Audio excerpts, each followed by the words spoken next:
दत्तगुरूंना औदुंबर इतका प्रिय का? पुराणांत असं काय घडलं की ज्यामुळे उंबराच्या झाडाला धार्मिक महत्व प्राप्त झाले आहे?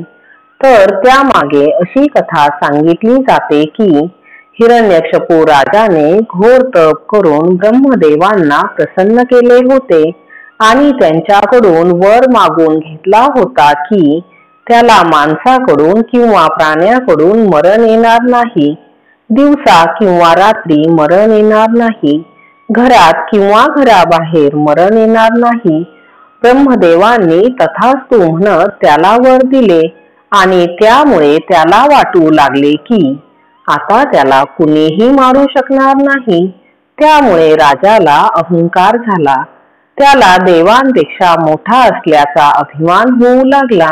अशात त्याच्या समोर कुणीही देवाचे नाव घेतलेले त्याला सहन होईना. हिरण्यकशिपू राजाला प्रल्हाद नावाचा मुलगा होता. प्रल्हाद सतत देवाचे नाव घेई. प्रल्हाद सतत नारायण नारायण असा जप करत असे. वडिलांना त्याचे जप करणे सहन होत नव्हते. अनेकदा समजावून सांगितल्यावर देखील भक्त प्रल्हादाचा जप सुरूच असायचा. प्रल्हादाचा नामजप ऐकून राजाचा राग अनावर होत असे. अशात राजाने आपल्याच मुलाला शिक्षा देण्याची सक्ती केली. भक्त प्रल्हादाचा छळ केला. त्याला उंच कड्यावरून फेकले अन उकळत्या तेलातही सोडले. पण भक्त प्रल्हादाच्या नखालाही धक्का लागला नाही. एकदा राजाने रागात येऊन जवळच्याच खांबाला लाथ मारून म्हटले, दाखव कुठे आहे तुझा देव. तोच प्रचंड गर्जना करत नृसिंह खांबातून प्रकटले. नृसिंहांचे हे रूप म्हणजे ना मनुष्य ना प्राणी होते. माणसाचे शरीर आणि सिंहाचे डोके.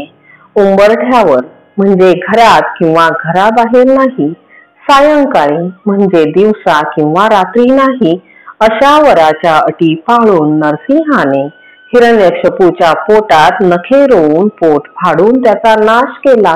कारण शस्त्र किंवा अस्त्राने मरण येणार नाही असा त्याला वर होता. प्रल्हादाची भक्ती बघून नारायणाने प्रल्हादाचे रक्षण केले. ही कथा तर आपल्याला माहितीच आहे. पण यापुढे जेव्हा नृसिंह अवतारातील भगवान विष्णूंनी हिरण्यकशिपूचे पोट फाडले होते तेव्हा त्याच्या पोटात असलेले विष भगवंताच्या नखांना लागले. त्यामुळे भगवंतांच्या हाताची आग होऊ लागली. ती काही केल्या शांत होईना. त्यावेळी माता लक्ष्मींनी भगवंतांना औदुंबराला लागणाऱ्या फळांमध्ये नख खोचून ठेवण्यास सांगितले. या उपायाने नृसिंह भगवंताची हातांची होणारी आग थांबली. त्यामुळे माता लक्ष्मी आणि श्री विष्णू भगवंतांचा वास या झाडाच्या मुळाशी असतो अशी मान्यता आहे. असंही सांगितलं जातं की नृसिंह भगवंत ज्या खांबातून अवतरले तिथे हे औदुंबराचे झाड उगवले. भक्त प्रल्हादाने त्या औदुंबराच्या झाडाची अफाट अशी भक्ती केली.